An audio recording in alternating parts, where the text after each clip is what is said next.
This is a reading of Bud Not Buddy, Chapter 2.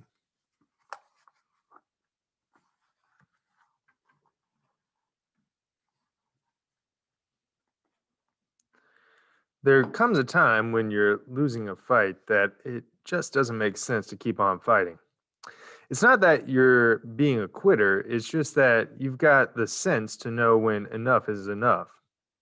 I was having this thought because Todd Amos was hitting me so hard and fast that I knew that the blood squirting out of my nose was only the beginning of a whole long list of bad things that were about to happen to me. Todd's next punch crashed into the side of my ear, and I fell on the floor and pulled my knees up to my chest and crossed my arms in front of my head like a turtle in a shell.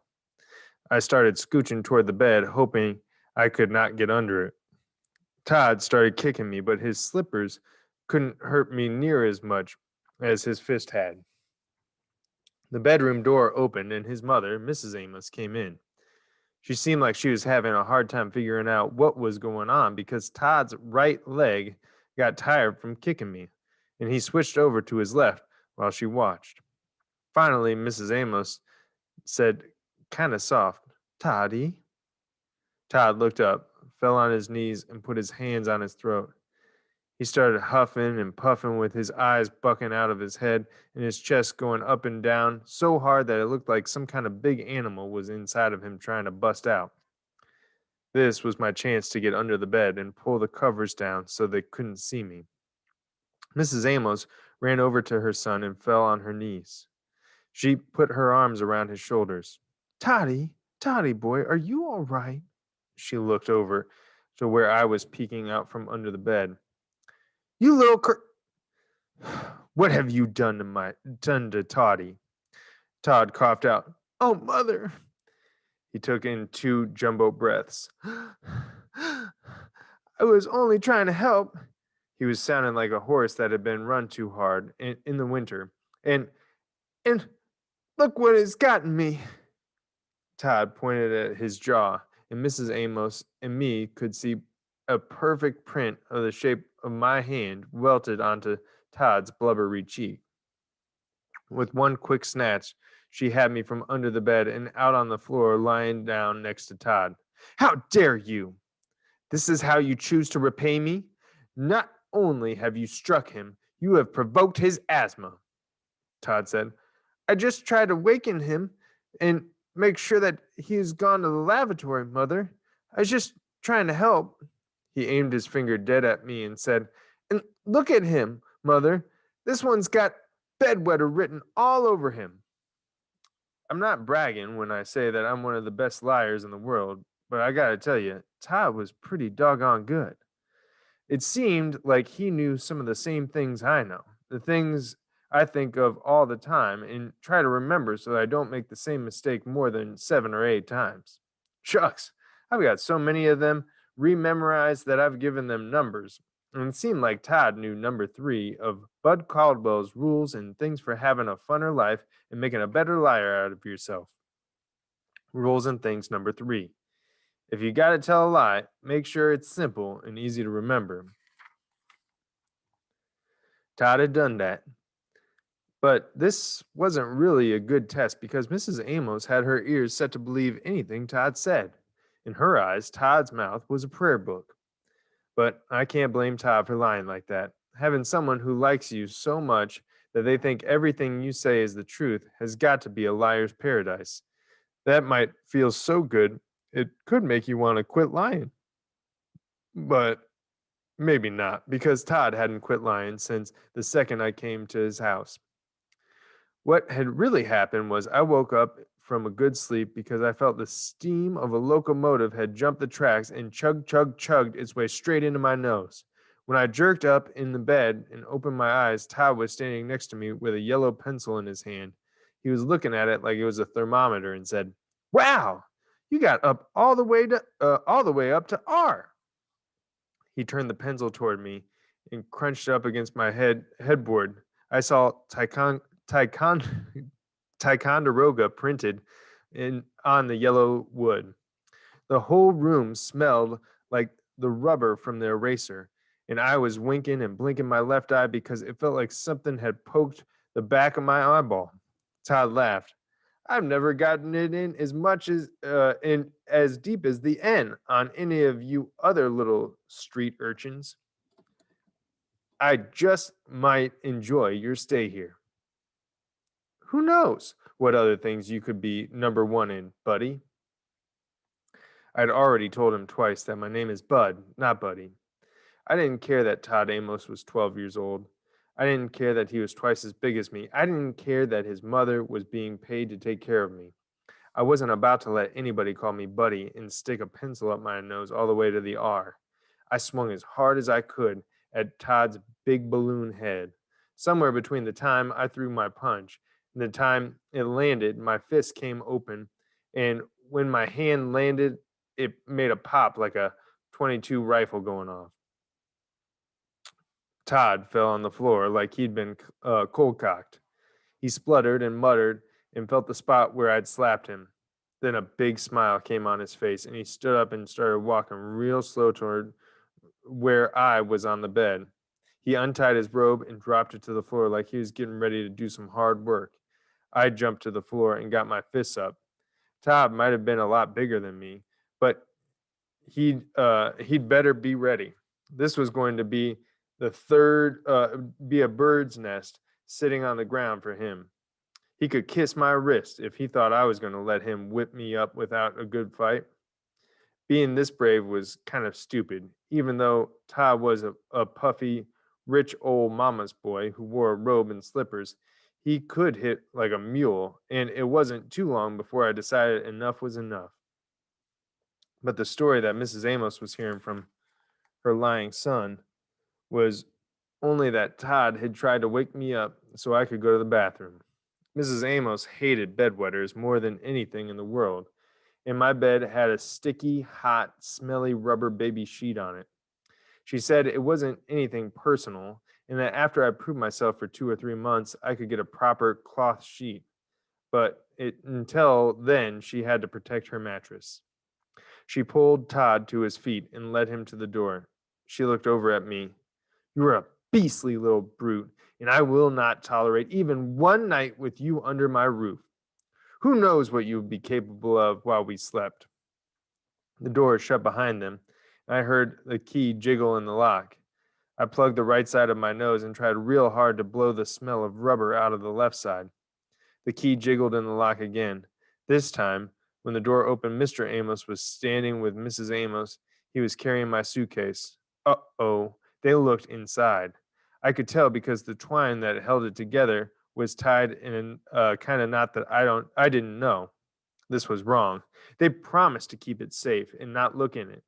They laughed at me when I made them promise, but they did promise.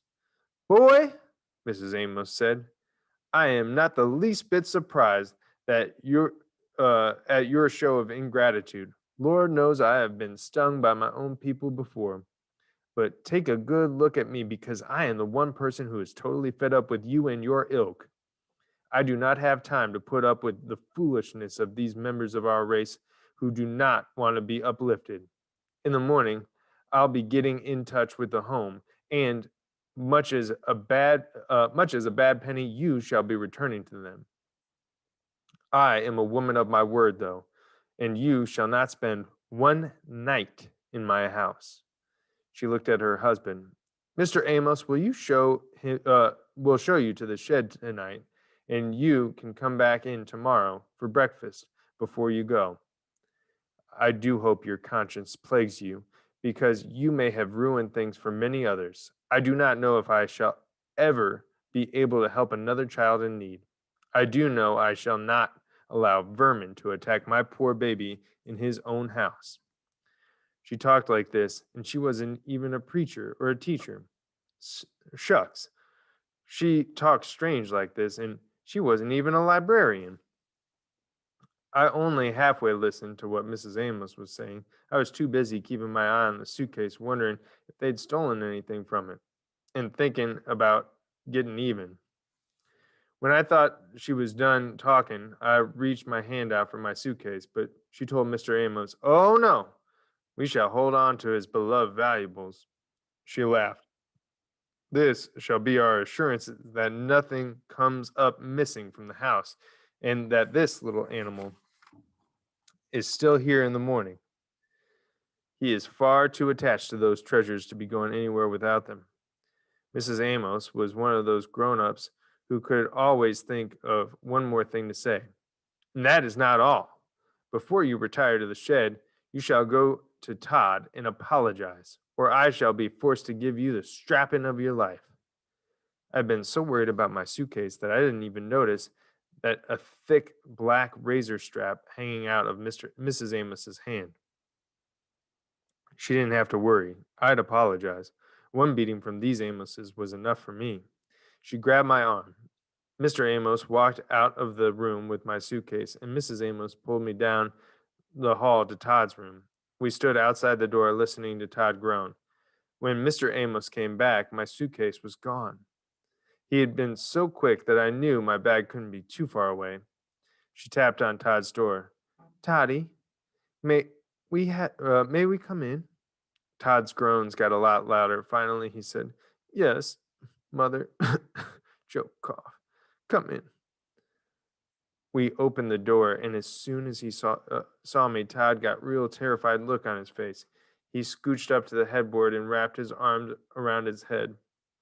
Mrs. Amos gave me a shake and said, Well? I put my head down and started shooting apologies out like John Dillinger shoots out bullets. I aimed at Todd first. I know it was wrong of me to hit you. I know you were only trying to help me, and I'm very sorry for what I did. I looked at Mr. Amos, and sir, I'm sorry that I got you out of your sleep. He rolled his eyes like that was enough for him. Mrs. Amos was going to be the hardest because just like her ears were set to believing everything that came out of Todd's lips, they were set to not believing anything that I said. And if I didn't lie good enough, she was going to use a strap on me. These Amoses might look like a bunch of cream puffs, but if she was anything like Todd, I bet she could pack a real wallop. And Mrs. Amos, I'm so grateful for all of your help. And I'm really, really sorry. I looked up and could see that she needed more. If you give me another chance, I promise I'll do a whole lot better. Please don't call the home. Please don't send me back. Shucks, going back to the home was just what I wanted to do. But I was being just like Briar Rabbit in one of the books Mama used to read to me at night when he yelled out, Please, Brer Fox, don't throw me into the pricker patch, please, please. This was another one of Bud Caldwell's rules and things to have a funner life and make a better liar out of yourself. Rules and things number 118. You have to give adults something that they think they can use to hurt you by taking it away. That way, you might not take something away that you really do want. Unless they're crazy or real stupid, they won't take everything because if they did, they wouldn't have anything to hold over your head to hurt you with later. I stopped and gave Mrs. Amos a chance to jump right in. She held her hand up in my face and said, Enough! Mr. Amos, give him the blanket and pillow off the bed he was in and put him in the shed. Todd said, Yeah, buddy. Keep a sharp eye out for the vampire bats in the shed.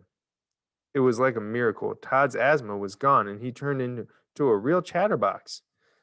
Oh, and watch out for those spiders and centipedes, buddy.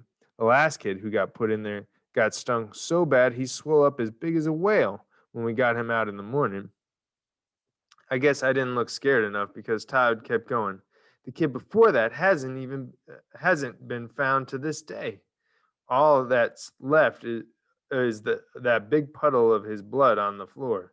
Isn't that right, Mother? Mrs. Amos said. Now, Toddy, hush up. You'll just tire yourself out more.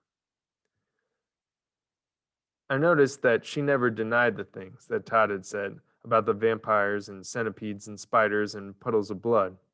As I followed Mr. Amos, I kept a sharp eye out for my suitcase. When we got to the kitchen, the first thing I saw there was a double-barreled shotgun leaning against the side of the icebox. I didn't have time to wonder why they'd be so scared they'd kept a big gun like that out in the open because I spotted my suitcase slid way under the kitchen table. I didn't let Mr. Amos know I'd seen it, but it did make me get a lot calmer.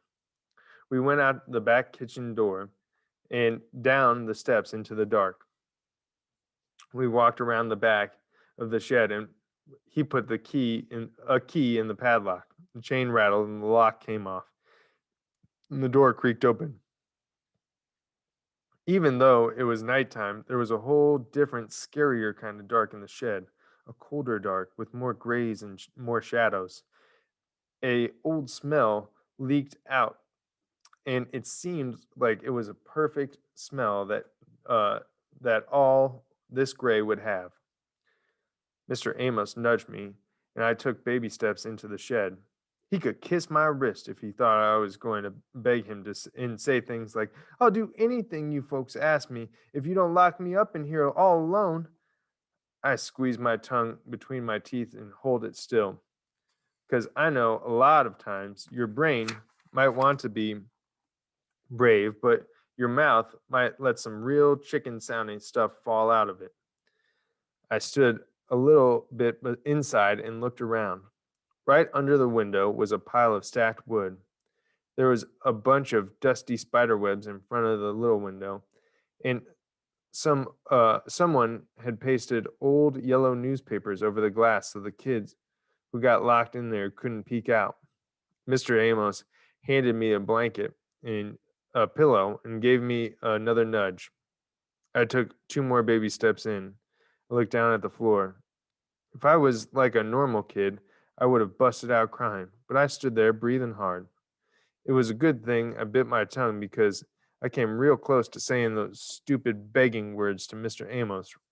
Right in the middle of the floor, there was a big black stain in the dirt.